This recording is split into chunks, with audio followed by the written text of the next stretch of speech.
जय हिंद दोस्तों, let's study 41 में आप लोगों का स्वागत है। मैं हूं घनश्याम यादव। दोस्तों, मेरे द्वारा आप लोगों को ऑल कॉम्पिटिशन से संबंधित प्रश्नों को हल कराया जा रहा है। और दोस्तों, सबसे पहले मेरे द्वारा आप लोगों को भारत के प्राचीन इतिहास के बारे में पढ़ाया जा रहा है। और दोस्तों, भारत के प्राचीन इतिहास का आज का जो हम लोग का चैप्टर होगा वो होगा सिंधु सभ्यता भाग 1। और दोस्तों, कल हमने जो क्लास समाप्त किया था आप लोगों को पढ़ाकर वो था प्राग ऐतिहासिक काल।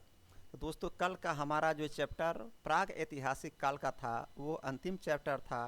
कल ही प्राग ऐतिहासिक काल समाप्त हो गया और आज से अब हम लोग सिंधु सभ्यता के बारे में पढ़ेंगे।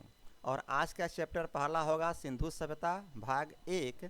लेकिन आज का चैप्टर सिंधु सभ्यता पढ़ाने से पहले सबसे पहले आइए दोस्तों, कल हमने आप लोगों को जो पढ़ाया था प्राग ऐतिहासिक काल में एक बार उसका रिवीजन कर लेते हैं। उसके बाद फिर हम लोग सिंधु सभ्यता पे आएंगे और आज का क्लास प्रारंभ करेंगे। तो आइए दोस्तों, सबसे पहले कल के क्लास को एक बार रिवीजन करते हैं। तो दोस्तों, कल का जो क्लास था प्राग ऐतिहासिक काल, उसमें सबसे पहला प्रश्न आया था कि किस काल में मानव पहिए का आविष्कार कर लिया था। तो हमने आपको बताया था नवपाषाण में मानव पहिए का आविष्कार कर लिया था। नवपाषाण काल में मानव पहिए का आविष्कार कर लिया था। फिर अगला प्रश्न बना था किस काल में मानव जौ और गेहूं की खेती करना सीख गया था। तो दोस्तों, इसका उत्तर था नवपाषाण में मानव जौ और गेहूं की खेती करना सीख गया था। किस काल में? नवपाषाण काल में। फिर अगला प्रश्न बना था किस काल में मानव मनका बनाना सीख गया था। तो दोस्तों, इसका उत्तर होगा नवपाषाण काल में मानव मनका बनाना भी सीख लिया था। क्या बनाना सीख लिया था? मनका। फिर अगला प्रश्न बना था कि जौ और गेहूं की खेती प्रारंभ कब और कहां पर किया।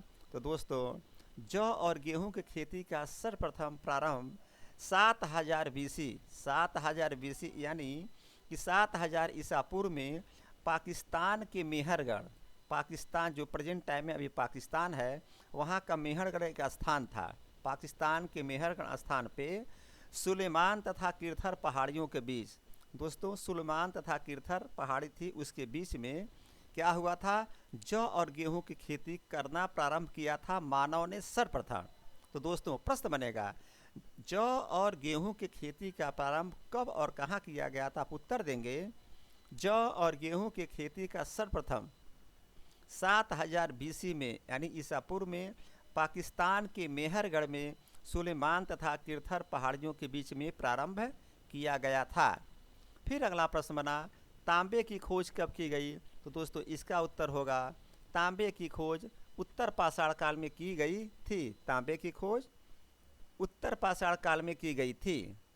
अगला प्रश्न बना आदि ऐतिहासिक काल किसे कहते हैं। तो दोस्तों, इसका उत्तर है ऐसा काल जहां पर लेखन का साक्ष्य मिलता है लेकिन उसे पढ़ा नहीं जा सका। मतलब ये हुआ कि ऐसा काल, ऐसा समय जहां पर लेखन या लिखा तो गया था, पता चला कि लिखा हुआ चीज़ है, कुछ भी लिखा गया, लिखा हुआ था, लेकिन उसको पढ़ा नहीं जा सका, उसे आदि ऐतिहासिक काल कहते हैं। फिर अगला प्रश्न बना ऐतिहासिक काल किसे कहते हैं। तो दोस्तों, ऐतिहासिक काल ऐसा काल जिसमें लेखन का काम हुआ हो, यानी लिपि का काम हुआ हो और उसे पढ़ा भी जा सका, यानी लिखा भी गया और उसे पढ़ा भी गया, उसे क्या कहते हैं? ऐतिहासिक काल कहते हैं। तो प्रश्न बन रहा है ऐतिहासिक काल किसे कहते हैं। उत्तर देंगे ऐसा काल जिसमें लिपि भी हो, यानी लिखा भी गया हो और उसे पढ़ा भी गया हो, उसे हम क्या कहते हैं? ऐतिहासिक काल कहते हैं। अगला प्रश्न बना ऐतिहासिक काल को कितने भागों में बांटा गया। तो दोस्तों, ऐतिहासिक काल को 3 भागों में बांटा गया था। पहला प्राचीन भारत, दूसरा मध्य भारत, तीसरा आधुनिक भारत। पहला प्राचीन भारत, दूसरा मध्य भारत, तीसरा आधुनिक भारत, यानी ऐतिहासिक काल को 3 भागों में बांटा गया था। पहला प्राचीन भारत, दूसरा मध्य भारत, तीसरा आधुनिक भारत। अगला प्रश्न बना था भारतीय पुरातत्व के पिता किसको कहते हैं। तो दोस्तों, भारतीय पुरातत्व काल के पिता सर अलेक्जेंडर कनिंघम को कहते हैं। सर अलेक्जेंडर कनिंघम को कहते हैं भारतीय पुरातत्व काल का पिता। फिर अगला प्रश्न बना था मानव का वैज्ञानिक नाम क्या है। तो दोस्तों इसका सीधा साधा उत्तर है मानव का वैज्ञानिक नाम होमो सेपियंस है। मानव का वैज्ञानिक नाम होमो सेपियंस है। और अगला प्रश्न बना धरती पर इंसान कब आया। तो दोस्तों धरती पर इंसान 30,000 से 40,000 वर्ष इंसान धरती पे आया था। लगभग 30,000 से 40,000 वर्ष पूर्व इंसान धरती पे आया था। अगला प्रश्न बना मानव सबसे पहले कहाँ आया। तो दोस्तों मानव सबसे पहले अफ्रीका में आया। मैं आपको पहले भी बता चुका हूँ। और अफ्रीका को मानव जाति का पालना कहा जाता है। मानव जाति का पालना किसे कहा जाता है। तो दोस्तों मानव जाति का पालना अफ्रीका को कहा जाता है। मानव सबसे पहले अफ्रीका में आ रहा है और उस अफ्रीका को मानव जाति का पालना कहा जा रहा है। अगला प्रश्न भारत में इंसान का पहला साक्ष्य कहाँ मिला। तो दोस्तों भारत में इंसान का पहला साक्ष्य नर्मदा सोन घाटी में मिला, जिसे नर्मदा मानव कहा जाता है। नर्मदा मानव कहा जाता है। अगला प्रश्न बना मानव कपि का भारत में पहला साक्ष्य कहाँ मिला। तो दोस्तों इसका उत्तर है मानव कपि का भारत में पहला साक्ष्य असम में मिला था। कहाँ मिला था। असम में। मानव कपि का भारत में पहला साक्ष्य असम में मिला था। और फिर अगला इसी से संबंधित प्रश्न बना था कि मानव कपि किसे कहते हैं। तो दोस्तों आधा बंदर और आधा इंसान को मानव कपि कहते हैं। ना ही वो बंदर था ना ही वो इंसान था। इस प्रकार के मानव को मानव कपि कहते हैं। अगला प्रश्न बना था मानव सबसे पहले किस चीज़ के औजार का प्रयोग किया। तो दोस्तों मानव सबसे पहले पत्थर के औजार का प्रयोग किया था। अगला प्रश्न बना भारत में पुरापाषाण कालीन औजारों की खोज किसने की। तो दोस्तों उत्तर है भारत में पुरापाषाण कालीन औजारों की खोज रॉबर्ट ब्रूसफुट के द्वारा किया गया था। रॉबर्ट ब्रूसफुट के द्वारा किया गया था, जो कि 1863 ईस्वी में किया गया था। अगला प्रश्न बना और अंतिम प्रश्न था कल का भारत की सबसे पुरानी कलाकृति कौन सी है। तो दोस्तों इसका उत्तर था भारत की सबसे पुरानी कलाकृति पल्लवरम, जो है तमिलनाडु में पल्लवरम कलाकृति है। इस प्रकार दोस्तों कल के चैप्टर के हम लोग रिवीजन कर लिए। कल के चैप्टर को हम लोग रिवीजन कर लिए। अब आइए दोस्तों आज के चैप्टर को पढ़ते हैं, जो कि है सिंधु घाटी सभ्यता। तो दोस्तों आज का चैप्टर है सिंधु सभ्यता भाग 1। इसमें हम आपको पहले बताते हैं कुछ बातें मैं सिंधु सभ्यता के पहले का डाल दिया हूँ। जैसे मेसोपोटामिया की सभ्यता, उसके बाद है ईरान का सभ्यता, उसके बाद है रोम की सभ्यता, स्पार्टा की सभ्यता। चूँकि दोस्तों मैं इसलिए डाला हूँ, इस दो चार बातों को उसका परिचय देना चाह रहा हूँ। सिंधु सभ्यता पढ़ने से पहले जब उसको थोड़ा सा हम समझ लेंगे, उसका परिचय हम लोग के साथ हो जाएगा, तो सिंधु सभ्यता को पढ़ने में या समझने में आसानी हो जाएगी। इसलिए सिंधु सभ्यता से पहले दो चार बातें मैं ऐसा डाला हूँ प्रश्न उत्तर, जिससे सिंधु सभ्यता को समझने में आसानी हो जाए। तो आइए आज का पहला प्रश्न प्रारंभ होता है कि मानव सबसे पहले कहाँ पर आया। मानव सबसे पहले कहाँ पर आया। तो दोस्तों उत्तर देंगे मानव सबसे पहले अफ्रीका में आया था। पहला प्रश्न बन रहा है मानव सबसे पहले कहाँ पर आया। तो दोस्तों आप उत्तर देंगे मानव सबसे पहले अफ्रीका में आया था। कहाँ पर आया था। अफ्रीका में आया था। अगला प्रश्न बना कि मेसोपोटामिया कहाँ पर है। पहले आप इसको पढ़ लीजिए, मेसोपोटामिया कहाँ पर है। ध्यान देंगे, ये दूसरा मैं क्वेश्चन छोड़ करके तीसरा बता रहा हूँ। मेसोपोटामिया कहाँ पर है। तो इसका उत्तर है मेसोपोटामिया की सभ्यता इराक में स्थिति है। यानी मेसोपोटामिया की सभ्यता कहाँ पर है। इराक में है, जो कि दजला और फरार दो नदियों के बीच में है। मेसोपोटामिया की सभ्यता कहाँ है। इराक में है। और यहाँ पर दजला और फरार दो नदियाँ हैं। दो नदियाँ हुआ करती थी जिसके बीच में थी। और यह पूरी तरह से देहाती सभ्यता थी। कौन। मेसोपोटामिया की सभ्यता पूरी तरह से देहाती सभ्यता थी। और इसमें सबसे प्रसिद्ध सभ्यता बेबीलोन की सभ्यता थी। सबसे प्रसिद्ध सभ्यता बेबीलोन की सभ्यता थी। और दोस्तों यह सभ्यता 8,000 से 10,000 ईसा पूर्व तक चला था। यानी कि 10,000 BC ईसा पूर्व पुरानी सभ्यता थी। कौन। मेसोपोटामिया की सभ्यता। तो फिर समझिए, मेसोपोटामिया की सभ्यता इराक में स्थित थी, जो दजला और फरार दो नदियों के बीच में थी। और मेसोपोटामिया की सभ्यता पूरी तरह से देहाती सभ्यता थी। और दोस्तों, इसमें सबसे प्रसिद्ध सभ्यता बेबीलोन की सभ्यता थी। और यह मेसोपोटामिया की सभ्यता 10,000 ईसा पूर्व पुरानी सभ्यता थी। अब आइए आप इस प्रश्न पर दूसरे पे। प्रश्न है, मेसोपोटामिया में कितनी सभ्यता थी? ध्यान दीजिएगा, जैसे आज के समय में हमारे भारतवर्ष में 28 राज्य हैं, ठीक उसी तरह से जो मेसोपोटामिया की सभ्यता थी उसमें 4 प्रकार की सभ्यता थी। 4 प्रकार की सभ्यता थी।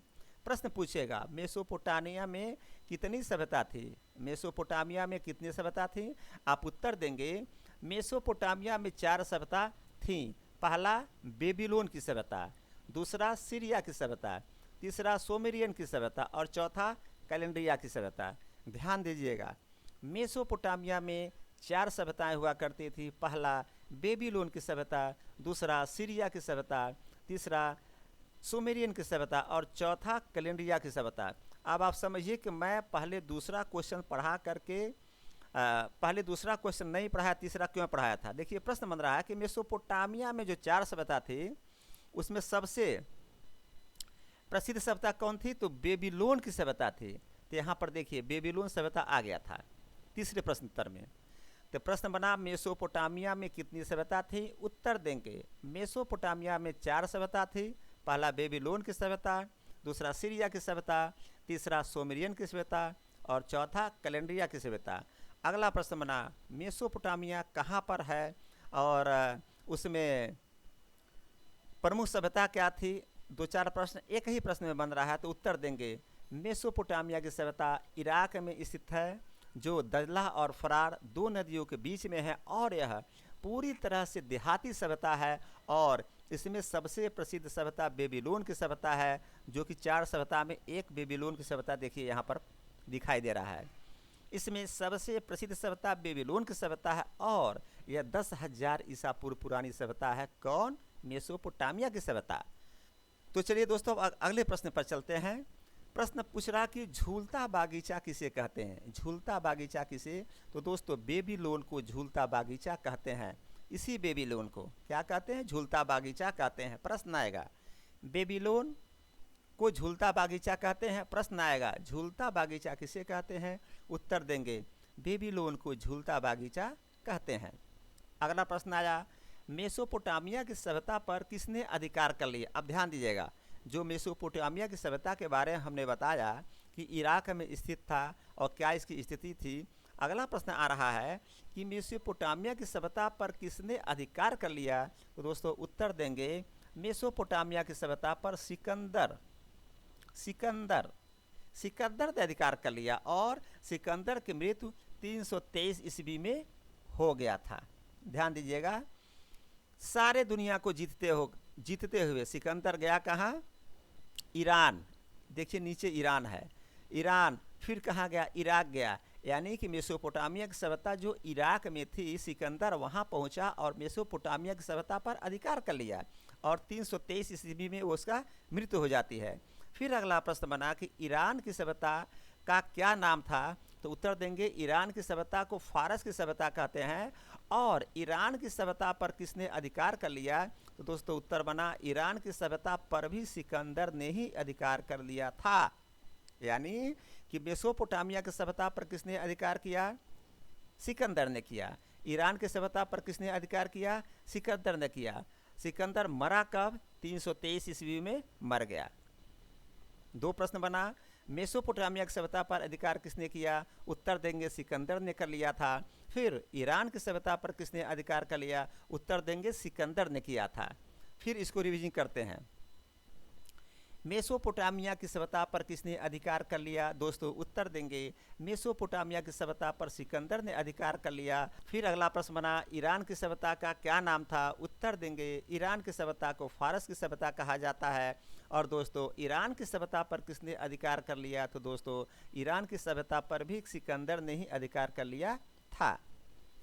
अगला प्रश्न बना, मिस्र की सभ्यता कब की सभ्यता है? मिस्र की सभ्यता कब की सभ्यता है, यानी किस टाइम की सभ्यता है? तो दोस्तों उत्तर देंगे मिस्र की सभ्यता 2100 BC यानी ईसा पूर्व की सभ्यता है। मिस्र की सभ्यता 2100 ईसा पूर्व की सभ्यता है। और दोस्तों जब मिस्र की सभ्यता चल रही थी तो अपने यहाँ सिंधु घाटी सभ्यता लगभग 2500 BC में चल रही थी। तो दोस्तों प्रश्न आया मिस्र की सभ्यता कब की सभ्यता थी, यानी किस टाइम की सभ्यता थी? तो दोस्तों उत्तर देंगे मिस्र की सभ्यता 2100 BC अर्थात 2100 ईसा पूर्व की सभ्यता थी। फिर अगला प्रश्न बना मिस्र की सभ्यता का सबसे महान राजा कौन था? तो दोस्तों इसका उत्तर है मिस्र की सभ्यता का सबसे महान राजा फिरौन था। मिस्र की सभ्यता का सबसे महान राजा फिरौन था। मिस्र की सभ्यता कब की सभ्यता है, कितनी पुरानी है? तो 2100 BC यानी 2100 ईसा पूर्व पुरानी है। और मिस्र की सभ्यता का सबसे महान राजा फिरौन था। अगला प्रश्न मम्मी और पिरामिड कहाँ बनाई जाती थी? उस टाइम का बात है दोस्तों, अभी प्रेजेंट टाइम की बात नहीं है। मम्मी और पिरामिड कहाँ बनाई जाती थी? तो दोस्तों उत्तर देंगे मम्मी और पिरामिड मिस्र में बनाई जाती थी। ध्यान देंगे मम्मी नहीं है, मम्मी है, सुधार लेंगे आप लोग। मम्मी और पिरामिड कहाँ बनाई जाती थी? तो दोस्तों मम्मी और पिरामिड मिस्र में बनाई जाती थी। आइए जरा कुछ चित्र के माध्यम से समझाते हैं कि पिरामिड क्या होता है।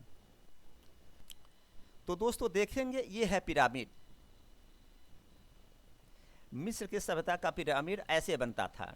और ध्यान देंगे जो छोटा सा आपको दिख रहा है त्रिकोणाकार, ये छोटा नहीं, ये बहुत बड़ा है। इसमें छोटा छोटा आपको बिंदु दिखाई दे रहा है, ये पत्थर है, वर्गाकार पत्थर है या आयताकार पत्थर है। और ये पत्थर का वजन कम से कम 10 टन या 20 टन का हुआ करता था। अब सोचिए छोटा सा, अगर इंसान खड़ा हो जाए तो चींटी की तरह दिखाई देगा। और इतना बड़ा ये पिरामिड है, इतने बड़े बड़े पिरामिड बनाए जाते थे। और एक एक पत्थर का वजन 10 टन, 15 टन, 20 टन का होता था। सोचिए कितना बड़ा ये पिरामिड बनता था। और सोचिए कि उस समय मानव किस तरह से उस पत्थर को उठाकर ऊपर रख करके पिरामिड बनाता था। और दोस्तों एक क्वालिटी और थी उसमें, खासियत एक और थी। एक पत्थर जब दो पत्थर के साथ मिलाया जाता था, रखा जाता था एक के ऊपर एक, तो उस बीच में जरा सा भी स्पेस नहीं होता था कि उसमें थोड़ा सा धागा भी आप डाल सकें। इतने बारीकी के साथ उसको एक साथ मिला करके और पिरामिड बनाया जाता था। तो दोस्तों ये है पिरामिड। और उसके बाद इसमें आपको देखने को मिल रहा है पिरामिड के साथ साथ मम्मी। मम्मी क्या चीज़ होता है दोस्तों? अगर पिक्चर को खोल के दिखाऊंगा तो बहुत टाइम लगेगा, ऐसे आप समझ लीजिए। मम्मी क्या होता है? मिस्र में पहले क्या होता था, जब कोई इंसान मर जाता था तो वो लोग क्या करते थे, उसको सूती कपड़े में लपेट करके केमिकल लगा करके उसको ताबूत में रख देते थे। और वो मम्मी का बॉडी मतलब हमेशा के लिए समाप्त नहीं होता, थोड़ा बहुत सड़ तो जाता था, हड्डी नहीं सड़ता था। दोस्तों ध्यान देंगे हड्डी नहीं सड़ता था। और उस समय का पिरामिड एक राजा रानी का अभी तक मिस्र में रखा हुआ है, जो कि आपको देखिए कि 2100 BC का सभ्यता है उस समय का पिरामिड, यानी 2000 इधर और 2000 इधर, लगभग 42-4300 वर्ष पुराना पिरामिड अभी भी पड़ा हुआ मिस्र में, जो कि एक राजा और रानी का पड़ा हुआ है। तो कह सकते हैं उस समय मिस्र में केमिस्ट्री बहुत ही, मतलब कह सकते हैं ना कि उसको बहुत लोगों को आता था। इस प्रकार से मिस्र में मम्मी बनाया जाता था और पिरामिड बनाया जाता था। तो प्रश्न आएगा मम्मी और पिरामिड कहाँ बनाए जाते थे? तो दोस्तों उत्तर देंगे मम्मी और पिरामिड मिस्र में बनाए जाते थे। अगला प्रश्न बना सुमेरु सभ्यता कहाँ की सभ्यता थी? तो दोस्तों उत्तर देंगे सुमेरु सभ्यता मेसोपोटामिया की सभ्यता थी। सुमेरु सभ्यता कहाँ की सभ्यता? तो दोस्तों मेसोपोटामिया की सभ्यता थी सुमेरु सभ्यता। अगला प्रश्न बना रोम की सभ्यता कहाँ की थी? तो दोस्तों उत्तर देंगे रोम की सभ्यता इटली की सभ्यता थी। ध्यान देंगे रोम की सभ्यता कहाँ की थी? इटली की सभ्यता थी, जो कि लगभग 600 BC पुरानी सभ्यता थी, यानी 600 ईसा पूर्व पुरानी ये सभ्यता थी। कहाँ की सभ्यता? रोम की सभ्यता। और कहाँ पर थी? इटली में थी। प्रश्न आएगा रोम की सभ्यता कहाँ पर थी? तो आप उत्तर देंगे रोम की सभ्यता इटली में थी, जो कि लगभग 600 ईसा पूर्व में चल रही थी। और ध्यान देंगे दोस्तों जब रोम की सभ्यता रोम में चल रही थी तो उसी समय हमारे यहाँ मगध का विस्तार हो रहा था। मगध साम्राज्य का विस्तार हो रहा था। कब? 600 BC में, जब रोम की सभ्यता वहाँ पर विकसित हो रही थी या चल रही थी रोम में, तब की बात बता रहा हूँ। और उसी समय जब रोम की सभ्यता इटली में चल रही थी 600 ईसा पूर्व में दोस्तों, उसी समय हमारे यहाँ जैन धर्म का और बौद्ध धर्म का प्रचार प्रसार यानी विकास हो रहा था 600 बीसी में, यानी 600 ईसा पूर्व में भारत में। जब रोम की सभ्यता इटली में चल रही थी उस समय मगध का विस्तार हो रहा था अपने यहाँ इंडिया में यानी भारत में, और उसी समय जैन धर्म का प्रचार प्रसार या विस्तार इंडिया में हो रहा था, और बौद्ध धर्म का प्रचार प्रसार उसी 600 के इर्द गिर्द आसपास प्रचार प्रसार कहाँ हो रहा था? भारत में हो रहा था। कब? जब इटली में, जब रोम की सभ्यता का विकास हो रहा था इटली में। फिर अगला प्रश्न आया, रोम के सभ्यता को किन दो राजाओं ने आगे बढ़ाया था? ध्यान दीजिएगा, जब रोम का सभ्यता चल रहा था तो उस समय दो बहुत ही प्रतापी राजा, खूंखार राजा इसे कह सकते हैं, ऑगस्टस बहुत खूंखार राजा था।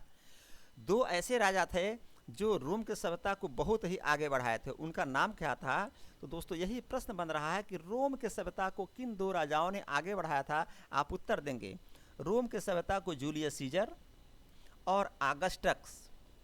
रोम के सभ्यता को जूलियस सीजर और ऑगस्टस नामक राजा ने आगे बढ़ाया था। और ध्यान दीजिए फिर कि जो जूलियस सीजर और ऑगस्टस, जब मैं भारत का प्राचीन इतिहास प्रारंभ किया था, पहला पाठ पढ़ाया था, उसी समय आप लोगों को मैं बताया था जूलियस सीजर और ऑगस्टस के बारे में। तो मैंने क्या बताया था? आइए रिविजन करते हैं, आप लोगों को याद होना चाहिए कि जब ग्रेगोरियन कैलेंडर का हमारे वहाँ निर्माण हो रहा था, जो प्रेजेंट टाइम में हम लोग कैलेंडर का यूज करते हैं जनवरी से लेकर दिसंबर तक, तो दोस्तों उसमें जुलाई और अगस्त का महीना जो रखा गया था, तो इसी जूलियस सीजर के नाम पर जुलाई का महीना रखा गया था और ऑगस्टस के नाम पर अगस्त का महीना रखा गया था। ध्यान दीजिएगा, इसी जूलियस सीजर के नाम पे जुलाई का महीना रखा गया था और ऑगस्टस के नाम पर अगस्त महीना रखा गया था। और किसने रखा था? वो पादरी थे, ग्रेगोरी पादरी।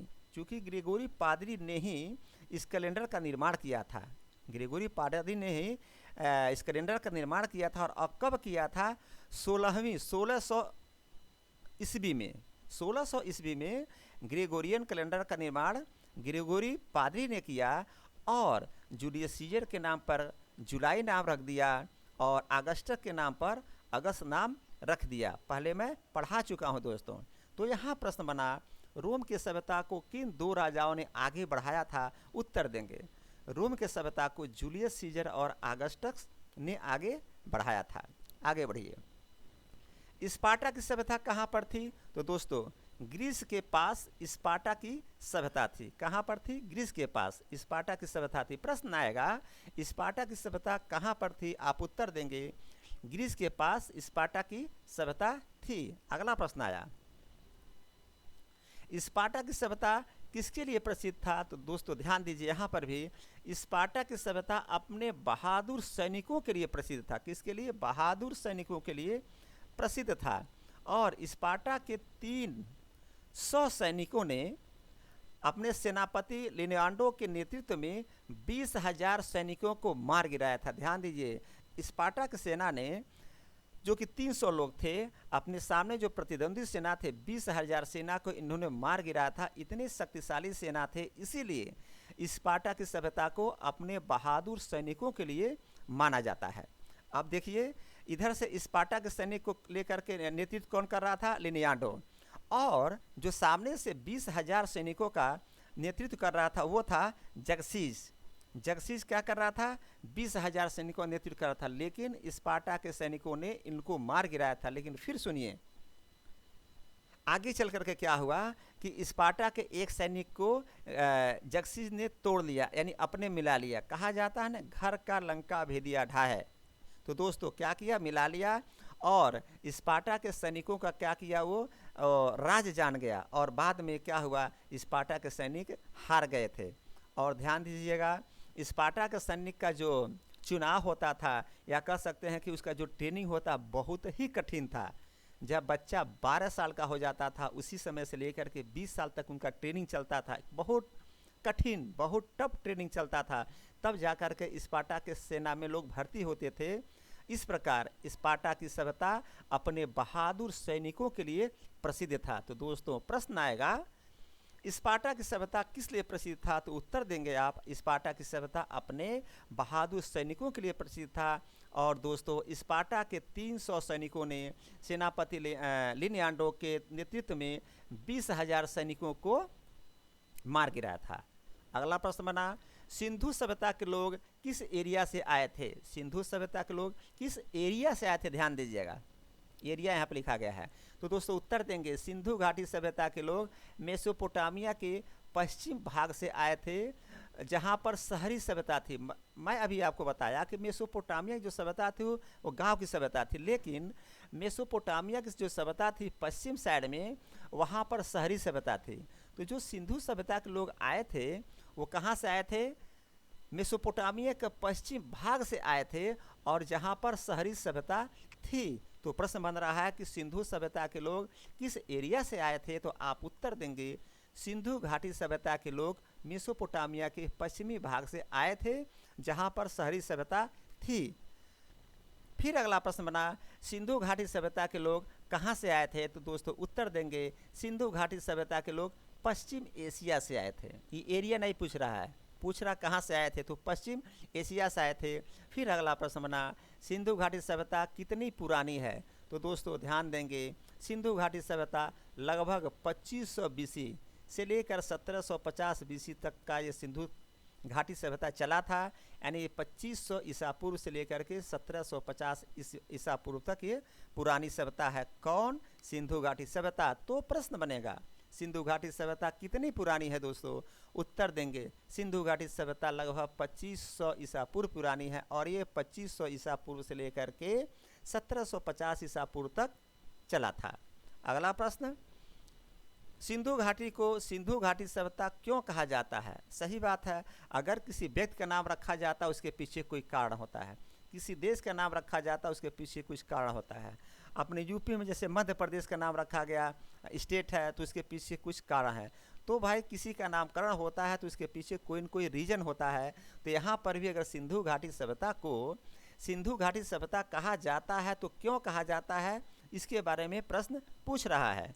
तो आप उत्तर देंगे, इस सभ्यता का अधिकतम स्थान सिंधु नदी के क्षेत्र में है।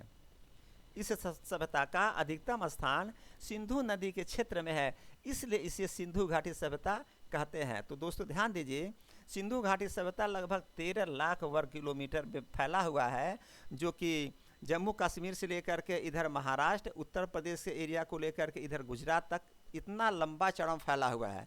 तो जब सिंधु घाटी सभ्यता में जब खुदाई हुआ हड़प्पा का सबसे पहले, और खुदाई होते चलता चला गया, तो ध्यान देंगे कि जितनी भी खुदाई हुई, जितने भी शहर निकले, लगभग सिंधु नदी के इर्द गिर्द में सारे शहर निकले खुदाई करते समय। और थोड़ा सा जो दूर भी निकला और दूसरे नदी के पास निकला, तो मान लीजिए सिंधु नदी के पास नहीं निकला, किसी और नदी के पास निकला, तो नदी आकर सिंधु नदी में मिल जाती थी, लास्ट में सिंधु नदी मिल जाती थी।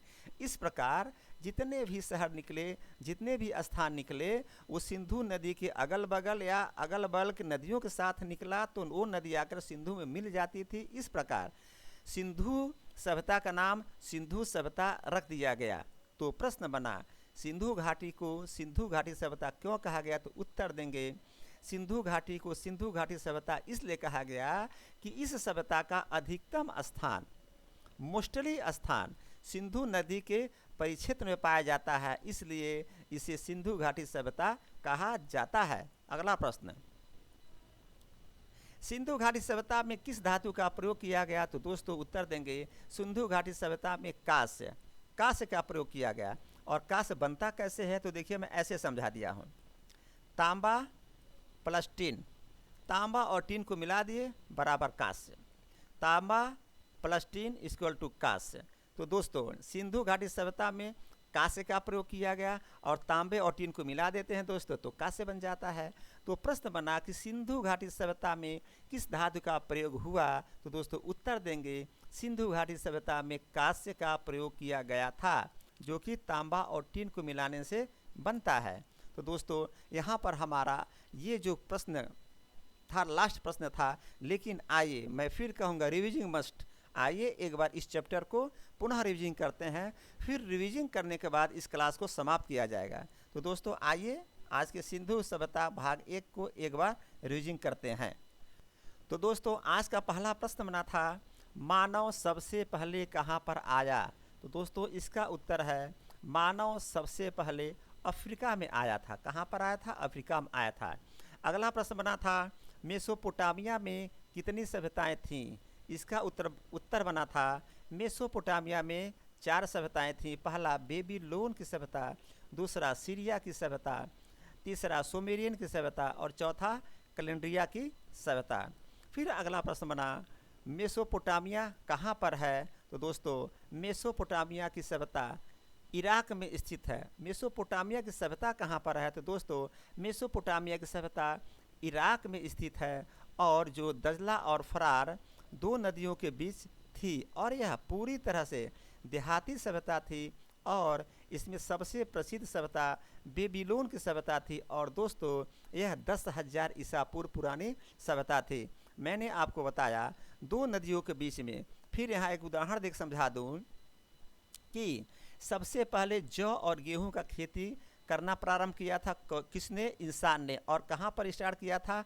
पाकिस्तान में, पाकिस्तान के मेहरगढ़ में। और दोस्तों पाकिस्तान के मेहरगढ़ में सुलेमान और किरथर पहाड़ियों के बीच में खेती प्रारंभ किया गया था। ठीक उसी तरह से ये जो मेसोपोटामिया की सभ्यता है, दजला और फरार 2 नदियों के बीच में थी।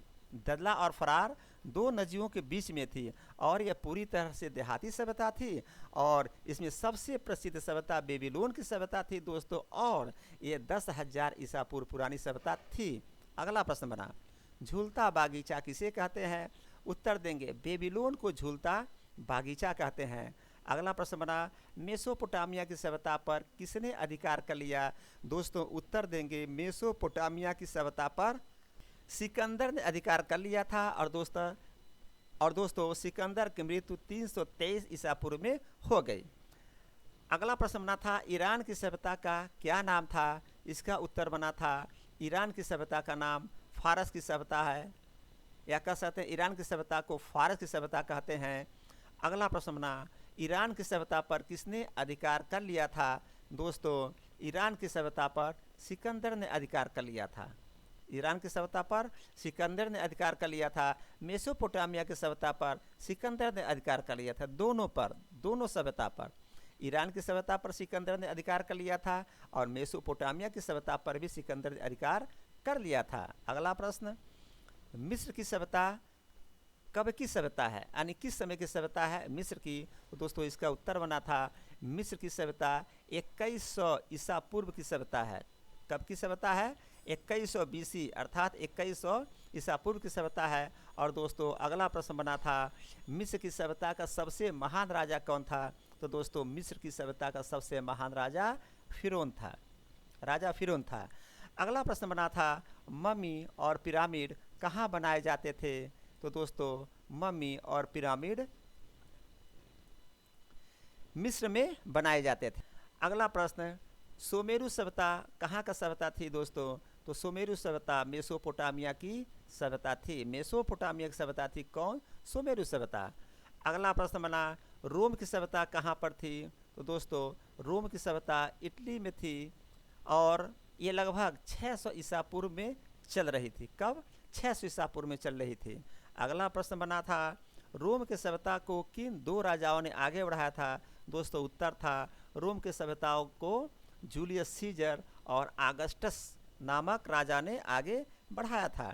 फिर अगला प्रश्न बना था, स्पार्टा की सभ्यता कहाँ पर थी। दोस्तों उत्तर देंगे, ग्रीस के पास स्पार्टा की सभ्यता थी, यानी स्पार्टा की सभ्यता ग्रीस के पास थी। अगला प्रश्न बना, स्पार्टा की सभ्यता किस लिए प्रसिद्ध था। तो दोस्तों स्पार्टा की सभ्यता अपने बहादुर सैनिकों के लिए प्रसिद्ध था। स्पार्टा के 300 सैनिकों ने अपने सेनापति लिनियाडो के नेतृत्व में 20,000 सैनिक को मार गिराया था। इतने ताकतवर थे कौन? स्पार्टा के सैनिक। फिर अगला प्रश्न बना था, सिंधु सभ्यता के लोग किस एरिया से आए थे। ध्यान देंगे यहाँ एरिया की बात की जा रही है। किस एरिया से आए थे? तो दोस्तों सिंधु घाटी सभ्यता के लोग मेसोपोटामिया के पश्चिम भाग से आए थे।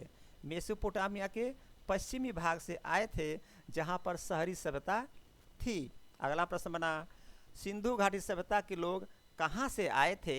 सिंधु घाटी सभ्यता के लोग कहाँ से आए थे? तो दोस्तों सिंधु घाटी सभ्यता के लोग पश्चिम एशिया से आए थे। पश्चिम एशिया से आए थे। अगला प्रश्न बना, सिंधु घाटी सभ्यता कितनी पुरानी थी? तो दोस्तों सिंधु घाटी सभ्यता लगभग 2500 ईसा पूर्व पुरानी थी। अगला प्रश्न बना, सिंधु घाटी को सिंधु घाटी सभ्यता क्यों कहा जाता है? तो दोस्तों इस सभ्यता का अधिकतम स्थान सिंधु नदी के क्षेत्र में पड़ता है, इसलिए सिंधु घाटी सभ्यता को सिंधु घाटी सभ्यता कहा जाता है। अगला प्रश्न और अंतिम प्रश्न आज का था, सिंधु घाटी सभ्यता में किस धातु का प्रयोग होता था? तो दोस्तों सिंधु घाटी सभ्यता में कांस्य का प्रयोग होता, और कांस्य कैसे बनता था? तांबा और टीन को मिला देंगे तो कांस्य बन जाएगा, इसलिए मैंने यहाँ लिखा है तांबा प्लस टीन इक्वल टू कांस्य। तो सिंधु घाटी सभ्यता में किस धातु का प्रयोग हुआ था? उत्तर देंगे सिंधु घाटी सभ्यता में कांस्य का प्रयोग हुआ था। तो दोस्तों आज की क्लास को ही समाप्त करता हूँ, और दोस्तों मुझे उम्मीद है कि आज का क्लास आप लोगों को बहुत पसंद आया होगा। तो मैं कहूँगा फिर वही बात कि आपको याद तो हो गया होगा, लेकिन रिविजन करना मस्ट है, भूलिएगा नहीं। हर क्लास के लास्ट में मैं बोलता हूँ कि रिविजन करना मस्ट है। आप कितना हो याद कर लेंगे, जब तक आप रिविजन नहीं करेंगे वो बातें भूल जाती हैं। तो दोस्तों रिविजन करेंगे। और फिर कहूँगा कि दोस्तों चैनल को लाइक करिए, कमेंट करिए, सब्सक्राइब करिए, और अपने दोस्तों से भी सब्सक्राइब कराइए। लाइक करने से दोस्तों मुझे थोड़ा सा हौसला अफजाई होता है, मुझे लगता कि हाँ क्लास ठीक ठाक से चल रहा है और आप लोगों को पसंद आ रहा है। तो दोस्तों लाइक करें, सब्सक्राइब करें और मन लगा के पढ़ें। तो दोस्तों इसी बात के साथ मैं अपनी क्लास को विराम देता हूँ। जय हिंद, जय भारत।